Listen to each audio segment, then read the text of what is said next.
जो पाकिस्तान के हालात है कैसे देख रहे हैं आप इसको?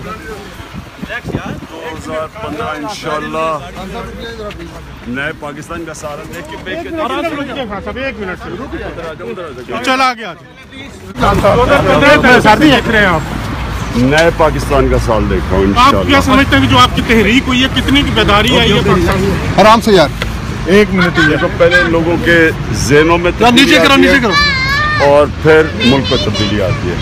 लोगों के ज़हन तब्दील हो चुके हैं, लोगों में बेदारी आ चुकी है, शौर आ चुका है और ये बड़ी खुशाइन चीज़ है। मेरी सारी 18 साल की पॉलिटिक्स में ये जो 4 महीने में तब्दीली आई है, ये 18 साल की पॉलिटिक्स एक तरफ और ये जो 4 महीने या 126 दिन हमने जो गुजारे हैं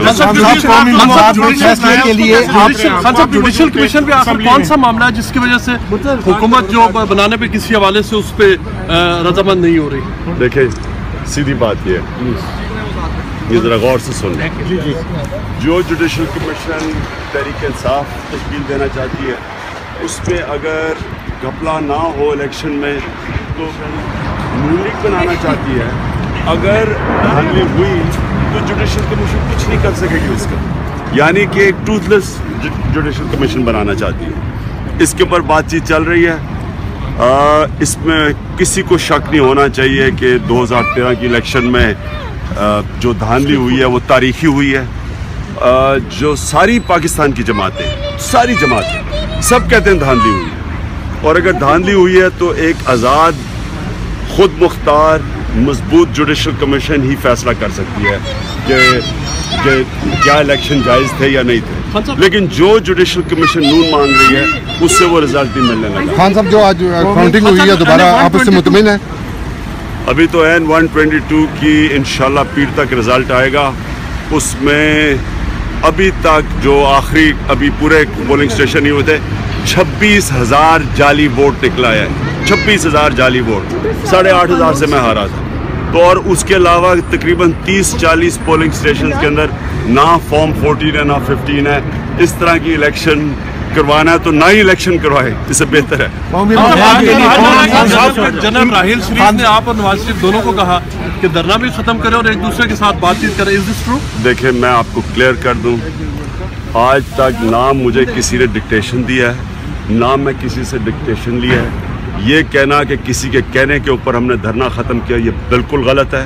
ये लोगों को मिसलीड किया जा रहा है।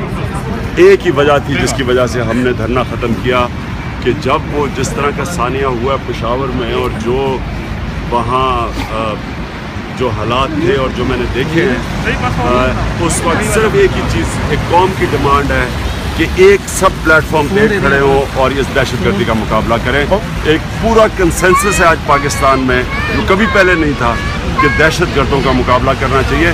सिर्फ इस वजह से हमने उस पर धरना ख़त्म किया। कोई किसी ने ना मुझे किसी जनरल रहील ने कोई टेलीफोन किया, ना मुझे किसी और ने किया, ना किसी को करना चाहिए, क्योंकि मैं किसी के टेलीफोन कॉलों के ऊपर अपना फैसले नहीं करता। कौमी डिमांड थी, कौम की डिमांड थी कि सारे इख्तलाफात ख़त्म करें, यानी जो धरना है ऑपोजिशन उस वक्त करना जायज़ नहीं था। जबकि जिस तरह का वो सानिया हुआ कि बेचारी माओं ने बच्चे भेजे और वो वापस उनकी लाशें आई, उस वक्त एक धरना बनता नहीं। अच्छा, और कोई किसी की मुझे ना कॉल आई है ना किसी के कहने पे मैंने किया। कौमी मफाद के फैसलों पर PTI कौमी असम्बली का इजलास जो है उसमें वो ज्वाइन करेगी। सिर्फ और सिर्फ एक सूरत हाल में जाएगी और वो पहले जुडिशल कमीशन बैठे, वो फैसला करे। वो जब जुडिशल कमीशन का फैसला आएगा उसके बाद हम आपस में मुशावरत करके फैसला करेंगे असम्बली में जाना या नहीं जाना। पहले तो जुडिशल कमीशन बने। मैं समझता हूँ कि जितनी हमने लचक दिखाई है, हर स्टेज के ऊपर हमने लचक दिखाई है। हमने एक नेशनल कॉज के लिए सब इकट्ठे हुए। अब वक्त यह है कि नून लीग जो उनको लचक दिखानी चाहिए, यानी एक ऐसी जुडिशल कमीशन हो, कम से कम वो बाइख्तियार तो हो। अगर टूथलेस जुडिशल कमीशन बनानी है कि धांधली पकड़ी भी जाए तो वो कुछ ना कर सके। और वो अच्छा एक और चीज़ कि वो जो पोलिंग जो अभी तक हल्के खुले हैं उनमें जो फ्रॉड हुआ है वो नून लीग कहती है कि वो लेके ही ना हो जुडिशल कमीशन के सामने। नून लीग का नहीं, बल्कि ये तो सामने आ रहा है कि आप हार गए हैं, नून लीग जीत रही है। लेकिन आप कहते हैं कि वो पीर को रिजल्ट आएगा। कैसे कह रहे हैं हार गए ये जीत गए? पीर को रिजल्ट आ जाएगा एनए 122 का, और एनए 122 का रिजल्ट आएगा। उसके बाद हम बैठ के फैसला करेंगे कि एनए 122 में हुआ क्या है। नून लीग वाले तो मिठाइयाँ भी लेके जा रहे हैं। वो देखेंगे कौन मिठाई।